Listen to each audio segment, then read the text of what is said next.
வணக்கம். வேல்தாரி பெரிய பார்டர்ல வந்து நீங்க வந்து ஃபுல் வியூ காட்டுங்க அப்படின்னு சொல்லிருந்தீங்க. பாருங்க, ஃபுல் வியூ இப்படிதான் இருக்கும். பார்டர் பாருங்க, பிகாக் டிசைன்ல ரொம்ப அழகா கொடுத்துருக்காங்க. இதுக்கு வந்து ப்ளவுஸ் 1 மீட்டர் பாருங்க. பெரிய பார்டர் ஃபுல் வியூ பாத்துக்கோங்க, ரொம்ப அழகா இருக்கு.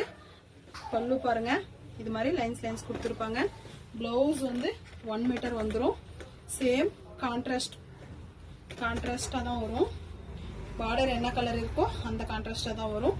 கீழே மட்டும் பெரிய பார்டர், மேல வந்து சின்ன பார்டர் இருக்கும். பாருங்க, இந்த கலர் பாருங்க, எல்லா கலரும் அழகான்ற மாதிரி எல்லா கலரும் அழகா எடுத்துட்டு வந்திருக்கோம். மேல வந்து பெரிய பார்டர், கீழே வந்து பெரிய பார்டர், மேல வந்து சின்ன பார்டர் எடுத்துட்டு வந்திருக்கோம். பல்லு பாருங்க, ரொம்ப கிராண்டா ரொம்ப அழகா கொடுத்துருக்காங்க. எல்லாத்துக்கும் வித் பிளவுஸ் தான் எடுத்துட்டு வந்திருக்கோம். 1 மீட்டர் வந்துடும். இது வந்து 899. யாருக்கு வேணும்னாலும் ஸ்கிரீன்ஷாட் எடுத்து வாட்ஸ்அப் வந்துருங்க. நம்ம கிட்ட வந்து 10 பீஸ் தான் இருக்கு. எல்லா கலரும் அழகான்ற மாதிரி ஒரு 9 கலர் எடுத்துட்டு வந்திருக்கோம். ரொம்ப அழகா இருக்கு. உங்களுக்கு பிடிச்சிருந்தா ஸ்கிரீன்ஷாட் எடுத்து வாட்ஸ்அப் வந்துருங்க.